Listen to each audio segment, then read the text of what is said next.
தலைப்பு மீதியானவர்கள். வீட்டில் மிச்சம் மீதி இருந்தா அது முக்கியமானதா? மிச்சம் மீதி வெய்ய பார்ப்போம், சாப்பிட முடிஞ்சா சாப்பிடலாம், இல்லைன்னா நாளைக்கு என்ன செய்வோம், குப்பையில் தூக்கி போட்டுடலாம் அப்படின்றதான் நம்ம வீட்டில் மீதியாக இருக்கிற பொருளுக்கு கொடுக்கிற முக்கியத்துவம். ஆனால் வேதத்தில் மீதியானவர்கள் என்பதற்கு தான் மிகுந்த முக்கியத்துவம் இருக்கிறது. இன்றைக்கு நாம் அந்த மீதியான கூட்டத்தாரை குறித்து தான் நாம் தியானிக்க போகிறோம். ஏன்னா இன்னைக்கு கிறிஸ்தவம் உலகம் எங்கும் அதிகமாய் பரவி விட்டது. பரவிருச்சா இல்லையா சொல்லுங்க? It has gone far and wide. அநேக இடங்களில் இன்றைக்கு கிறிஸ்துவனுடைய வார்த்தை பிரசங்கிக்கப்பட்டாயிற்று. உண்மையை சொல்ல போனால் பை 2021 நிறைய எல்லா ஜாதிகளுக்கும் சுவிசேஷம் அறிவிக்கப்பட்டிருக்கும் என்று சொன்னார்கள். ஒருவேளை லாக்டவுன்னால அது டிலே ஆயிருக்கலாம். ஆனால் நிச்சயமாக ஜாதிகள் எல்லாம் கிறிஸ்துவனுடைய சுவிசேஷத்தை கேட்டுவிட்ட ஒரு நிலைமைக்கு நம்ம வந்துட்டுருக்கோம். அது மட்டுமல்ல, கிறிஸ்தவர்கள் என்பவர்கள் இன்றைக்கு பூமி எங்கும் பெருகி இருக்கிற ஒரு கூட்டமாக இருக்கிறார்கள். ஆனால் கிறிஸ்தவர்களாக இருக்கிற அனைவரும் பரலோகம் போவார்களா? அனைவரும் தேவன் சொன்ன நித்திய சுதந்திரத்தை அடைவார்களா என்று சொன்னால் அது ஒரு பெரிய கேள்விக்குறியாக தான் இருக்குது. ஏன்னா இன்னைக்கு அநேக நேரத்தில் அநேக கிறிஸ்தவர்களுடைய வாழ்க்கை கிறிஸ்துவை அறியாதவர்கள் போல் வாழ்கிற ஒரு வாழ்க்கையாக இருக்கிறது. அதனால் இன்னைக்கு நம்ம வேதத்தை ஆராய்ந்து பார்க்கும் பொழுது ஆண்டவர் ரொம்ப தெளிவாக சொல்கிறாரு, என்னை அறிந்திருக்கிற கூட்டம் பெரிதாக இருந்தாலும் அதிலும் அழைக்கப்பட்டவர்கள் அநேகர், தெரிந்து கொள்ளப்பட்டவர்கள் சிலர், அதிலும் உண்மையுள்ளவர். The called are many, the chosen are fewer, and those that are faithful to God and His purposes are very few. அந்த உண்மையா இருக்கிறவர்கள் தான் அந்த மீதியான கூட்டம் என்று சொல்லி நாம் பார்க்கிறோம். ஸோ நம்ம வாசிக்கலாம். வெளிப்படுத்தின விசேஷம் 2ஆம் அதிகாரம் 24ஆம் வசனம். தியத்திராவில் இந்த போதகத்தை பற்றி கொள்ளாமலும் சாத்தானுடைய ஆழங்கள் என்று அவர்கள் சொல்லுகிறார்களே, அந்த ஆழங்களை அறிந்து கொள்ளாமலும் இருக்கிற மற்றவர்களாகிய உங்களுக்கு நான் சொல்லுகிறதாவது, உங்கள் மேல் வேறொரு பாரத்தையும் சுமத்த மாட்டேன். ஓகே, ஸோ இங்க சொல்றாரு, பெரும்பாலானவர்கள் என்ன செய்திருக்கிறார்கள்? தியத்திரா சபையில சாத்தானுடைய ஆழங்களை தேட ஆரம்பித்து விட்டார்கள். They have begun to seek the depths of Satan. உண்மையை சொல்ல போனா இன்னைக்கு ஒரு கிறிஸ்தவனா இருக்கிறவன் சாத்தானுடைய ஆழங்களை தேடுவானா? தேட மாட்டான். ஆனா இன்னைக்கு வஞ்சகமா பிசாசு தன்னுடைய வலைய உலகத்துல விரிச்சுக்கிட்டு இருக்கான். கிறிஸ்தவர்கள் அறியாமல் அதற்குள் விழுந்து கொண்டிருக்கிறார்கள் என்று சொல்லி நாம் பார்க்கிறோம். கிறிஸ்தவத்தை என்றைக்கு நாம் உலகத்தினுடைய தேவைகளை சந்திப்பதற்கும் உலக பிரகாரமான மனிதனுடைய அளவுகோல்களின்படி ஸ்டாண்டர்ட்ஸ் ஆஃப் த வேர்ல்ட் படி நம்ம வாழ்கிறதுக்கு என்னைக்கு பயன்படுத்த ஆரம்பிக்கிறோமோ அன்றைக்கு நாம் தேவனுடைய ஆழங்களை விட்டுட்டு எங்கே போக ஆரம்பிச்சிட்டோம்? சாத்தானுடைய ஆழங்களுக்கு போக ஆரம்பிச்சிட்டோம். சாத்தான் என்ன சொன்னான் இயேசு கிறிஸ்துவை பார்த்து? என்னை பணிந்து கொள்ளும், fall before me, I will give you the glory of the kingdoms of the world. உலகத்தினுடைய ராஜ்யங்களின் மகிமையை நான் என்ன செய்வேன்? உமக்கு தருவேன்னு சொன்னான். ஸோ நீங்கள் சாத்தானுக்கு முன்பதாக பணிந்து கொண்டால் உங்களுக்கு எல்லாம் கிடைக்கும். அன்ஃபார்ச்சுனேட்லி அநேக கிறிஸ்தவர்கள் அதான் செய்கிறாங்க. என்ன செய்கிறாங்க? உலகத்தில் எனக்கு எல்லாம் வேண்டும், ஆகவே நான் தேவனுடையதை பயன்படுத்தி உலகத்தில் நான் எல்லாவற்றையும் பெற்றுக்கொள்ள நான் முற்படுகிறேன். அதுக்காக ஆண்டவர் நம்மளை அழைச்சாரு. உலகத்தில் எது இருந்தாலும் இல்லாவிட்டாலும் நம்மை விட்டு எடுபடாத நல்ல பங்கை தெரிந்து கொள்வதற்காக தேவன் நம்மை அழைத்திருக்கிறார். Doesn't matter what you have or don't have on this earth. The important thing is to take hold of that which you have been taken hold of for. நீங்கள் எதுக்காக அழைக்கப்பட்டீங்களோ அதை பற்றி கொள்வதுதான் ரொம்ப ரொம்ப முக்கியம். ஸோ எந்த காலத்திலும், இப்போ தியத்திரா சபையில் மட்டுமில்ல, எல்லா காலங்களிலும், in every age and every dispensation, God always has a remnant. எப்பொழுதுமே ஒரு மீதியான கூட்டத்தை ஆண்டவர் தமக்காக வைக்கிறார்.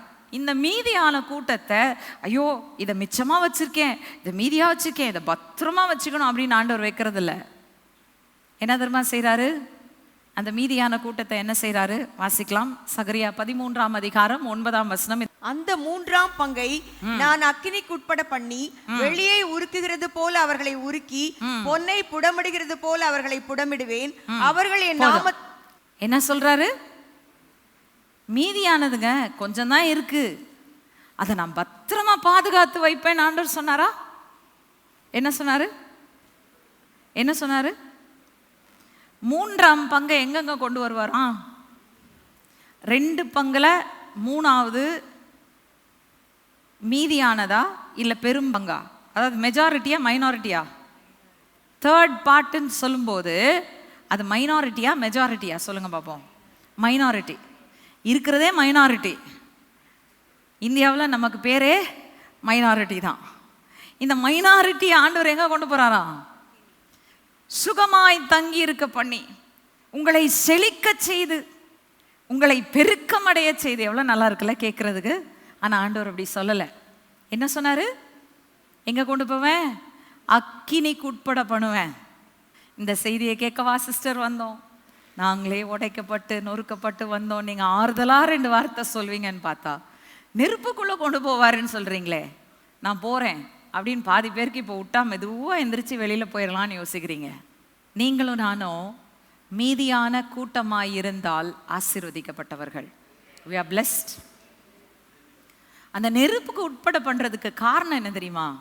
உங்களை தீயையும் தண்ணீரையும் கடந்து வந்தோம். எங்கே வந்தோம்? செழிப்பான இடத்துல எங்களை கொண்டு வந்து விட்டீர். மற்றவன் கேட்குறான், தீயும் தண்ணீரும் எனக்கு வேணாம், என்னை நெருப்பில் போட்டு வாட்டாதீங்க, புரண்டு வரும் யோர்தான்ல என்ன நடக்க விடாதீங்க, bring me into a place of prosperity-ன்னு கேட்குறான். ஆண்டவர் சொல்கிறாரு, பண்ண மாட்டேன். நீ வேணா தேடி பார்த்து போ, அது நான் கொடுக்குறதா இருக்காது. ஆனால் நான் கொடுக்குறதா இருந்தா முதலாவது எங்கே போக வைப்பேன்னா அக்கினிக்குள்ளே போக வைப்பேன். அக்கினிக்கு உட்பட பண்ணி, அது சும்மா அக்கினிக்கு உட்பட பண்ணின்னு விட்டுருக்க கூடாது. அடுத்து என்ன சொல்றாரு? வெள்ளியை உருக்குறது போல உருக்கி, பொன்னை புடமிடுகிறது போல புடமிட்டு. சும்மா விட மாட்டேங்கிறார், டிஸ்கிரிப்ஷன் வேற கொடுக்குறார். இப்படியெல்லாம் உன்னை என்ன பண்ணுவேன்? நெருக்குவேன், உருக்குவேன். எதுக்காக? என் கோவம் எல்லாத்தையும் உன் மேலே காட்டுறதுக்கா? இல்லை. நெருப்பை விட்டு வெளியே வரும்போது வெள்ளியும் பொன்னும் எப்படி சுத்தமாய் பிரகாசமாய் வெளியே வருகிறதோ அதே போல் தேவ சாயலை பிரதிபலிக்கிறவர்களாய் வெளியே வருவதற்கு நீங்களும் நானும் அழைக்கப்பட்டவர்கள். அல்லேலூயா. we are called to show forth the image of the sun. அதுக்கு ஒரே வழி, நீங்கள் உட்காந்து பைபிள் வாசித்தா வராது, நீங்கள் முழங்கால் போட்டு ஜாம் பண்ணா வராது, நீங்கள் எவ்வளோ காலம் உபவாசம் இருந்தாலும் வராது, நீங்கள் புடமிடப்பட்டால் வரும். அல்லேலூயா. புடமிடப்படுதல் தான் கிறிஸ்துவனுடைய சாயலை எனக்குள் கொடுக்கிறது. ஓகே. ஸோ அந்த மீதியான பங்கை அவர் எப்பொழுதுமே என்ன செய்கிறாரு? உருக்கி நொறுக்கி புடமிட்டு அப்படியே விட்டுறாரா? நெருப்பிலே கடன் விட்டுட்டு போயிடுறாரா? இல்லை. நெருப்புல இருந்து ஒரு நாள் புறப்பட செய்கிறார். புறப்படும் போது அழகான சாயல், அருமையான தோற்றம், தேவனுடைய நாமத்திற்கு மகிமையாய் நிற்கத்தக்கதாய் உங்களையும் என்னையும் புறப்பட பண்ணுகிறார். இன்றைக்கு பூமியில ஆண்டவர் தன்னுடைய ஜனங்களுக்குள் ஒரு கூட்டத்தை தெரிந்தெடுத்து நெருக்கங்களின் வழியாய் அவர்களை கடந்து போக விடுகிறார். அதற்கு காரணம் என்ன? சரி வாசிக்கலாம். ரோமர் 11:5. இந்த காலத்திலையும் அது இருக்கிறது, பழைய ஏற்பாட்டு காலத்துல மட்டுமில்ல தற்காலத்திலும் இருக்கிறது என்ற உறுதி நமக்கு வரட்டும். ரோமர் 11:5. அப்படி போல இக்காலத்திலேயும் கிருபையினாலே உண்டாகும் தெரிந்து கொள்ளுதலின்படி ஒரு பங்கு மீதியாய் இருக்கிறது. ஓகே, இன்றைக்கும் ஒரு பங்கு மீதியாய் இருக்கிறது. இது ஆக்சுவலா இஸ்ரவேல் ஜனங்களுக்குள்ள ஆண்டவர் சொல்றாரு. But remember that the church is a reflection of the nation of Israel. இஸ்ரவேல் தேசத்திலே தேவன் செய்யும் சரீர பிரகாரமான காரியங்களில் சபை அதை பிரதிபலிக்கும் ஆவிக்குரிய ஒரு யூனிட்டா இருக்கு. What God does physically amongst the people of Israel, He does spiritually in the church. இயற்கையாய் அவர்களுக்கு இயற்கைக்கு அப்பாற்பட்டதாய் நமக்கு. புரியுதா உங்களுக்கு நான் சொல்றது? அல்லேலூயா. ஓகே, அப்போ அவர் சொல்றாரு எப்பொழுதுமே மீதியான ஒரு பங்கு இருக்கத்தான் செய்யுது. சபையில் இருக்கிறவங்க எல்லாருமே தேவனுடைய நோக்கங்களை தேடுறது இல்லை. சிலர் தங்களுடைய நோக்கத்துக்காக தேவனை தேடுகிறார்கள், சிலர் ஏதோ ஒரு பெனிஃபிட்டுக்காக ஆண்டவரை பின்பற்றி வர்றாங்க, சிலர் பயத்தினால ஆண்டவரை பின்பற்றி வர்றாங்க. ஆனால் சிலர் அவருடைய இருதயத்தை பார்த்து அவர் நேசித்த நேசத்தை உணர்ந்து அந்த அன்புக்கு அடிமையாகி அவரிடத்தில் வருகிறார்கள். அவங்களத்தான் ஆண்டவர் சொல்றாரு, they are the ones that will remain faithful and true to my purposes and calling. சரி, இப்போ இந்த மீதியான கூட்டமாய் நாம் இருந்தால் இதில் இருக்கக்கூடிய ஆசீர்வாதம் என்ன? இன்றைக்கு ஒரு காரியத்தை நான் சொல்ல போகிறேன். ஹோப்ஃபுல்லி முடிந்தால் 2வது பாயிண்ட்குள்ளேயும் நான் போவேன், இல்லைன்னா அடுத்த வாரம் நம்ம அதை தியானிப்போம். சரி, முதலாவது ஆசீர்வாதம், இந்த மீதியான கூட்டத்திற்கு இருக்கக்கூடிய ஆசீர்வாதம் என்ன? ஏசாயா 10ஆம் அதிகாரம் 20-21 வசனங்கள். Isaiah chapter 10 verses 20 and 21. அக்காலத்திலே இஸ்ரவேலில் மீதியானவர்களும் யாக்கோபின் வம்சத்தில் தப்பினவர்களும் பின் ஒருபோதும் தங்களை அடித்தவனை சார்ந்து கொள்ளாமல் இஸ்ரவேலின் பரிசுத்தராகிய கர்த்தரையே உண்மையாய் சார்ந்து கொள்வார்கள். மீதியாய் இருப்பவர்கள், யாக்கோபில் மீதியாய் இருப்பவர்களே வல்லமையுள்ள தேவனிடத்தில் திரும்புவார்கள். ஓகே, இங்க சொல்லுது அந்த மீதியான கூட்டம் என்ன செய்யுமாம்? தேவனை உண்மையாய் சார்ந்து கொள்ளும். They will truly rely on the Lord their God. நல்லா கவனிங்க, தேவன் விரும்பும் ஒரு காரியம். God wants us to rely on him. இன்றைக்கு மனிதன் எந்த அளவுக்கு சுயத்தை சார்ந்து கொள்கிறான், செல்ஃப் டிபெண்டண்டா இருக்க விரும்புறான்னா, தேவனே இல்லை என்று சொல்லக்கூடிய அளவுக்கு வந்துட்டானா இல்லையா? அவன் சொல்கிறான், சூரியன் சந்திரன் நட்சத்திரம் உதிக்கிறதுக்கும் மறைகிறதுக்கும் உலகத்தில் இருக்கிறதெல்லாம் நடக்கிறதற்கும் சயின்ஸ் தான் காரணம். there does not need to be a God behind it. அதுதான் இன்றைக்கு மனிதனுடைய கூற்று. மனிதன் மட்டுமல்ல, சபையில் இருக்கிற கிறிஸ்தவர்களும் அநேக நேரத்தில் அப்படி தான் வாழ்கிறாங்க. எங்களால் முடியும், we can do it, எங்களால் முடியும், நாங்கள் சாதிப்போம். எப்படி சாதிப்போம்? அவருடைய பலத்தை வைத்து சாதிப்போம், அவருடைய கிருபையை வைத்து சாதிப்போம் அப்படின்னு சொல்கிறாங்க. ஆனால் உண்மையை சொல்ல போனால் மாம்சத்தை வச்சு தான் சாதிக்க முற்படுறாங்க. புரியுதுங்களா உங்களுக்கு? நான் இன்னொன்று நல்லா சொல்கிறேன், நல்லா ஞாபகம் வச்சுக்கோங்க. இன்னைக்கு கிறிஸ்தவம் முழுவதையும் பார்த்தால் உண்மையாய்த்தான் தெரியும்.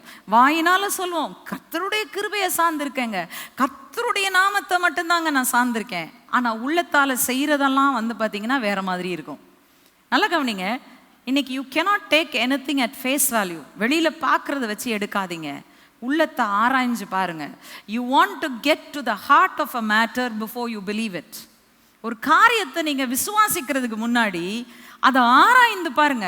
ஏன் வேதம் சொல்லுகிறது, காலத்தை பார்த்தால் தெரிந்து கொள்ளப்பட்டவர்களை கூட வஞ்சிக்கும்படியாக பிசாசானவன் வகை தேடி சுற்றி தெரிந்து கொண்டிருக்கிற காலம். அப்போ நீங்கள் வஞ்சிக்கப்பட்டு போயிட்டா என்ன ஆயிரும்? என்ன ஆகும்? நித்திய சுதந்திரத்துக்குள்ளே நீங்கள் பிரவேசிக்க முடியாது. ஆண்டவர் சொல்ல மாட்டார், ஐயோ பாவம் என் பிள்ளை பிசாசு போய் வஞ்சித்தான், பாவம் தெரியாமல் வஞ்சனையில் விழுந்துட்டாங்க அப்படின்னு அவர் சொன்னார்னா ஆதாம் ஏவாளையே அவர் காப்பாற்றியிருக்கணும். புரியுதா உங்களுக்கு நான் சொல்கிறது? எத்தனை பேருக்கு புரியுது? அண்டர்ஸ்டுட்? வஞ்சனையில் விழுந்துடாதீங்க. Be careful. இன்னைக்கு we must be people who totally rely on the Lord our God.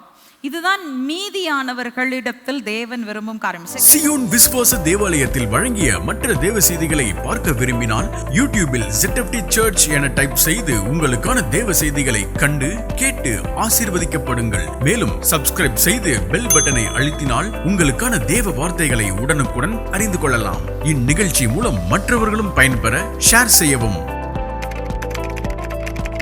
கர்த்தர் உங்களை ஆசீர்வதிப்பாராக.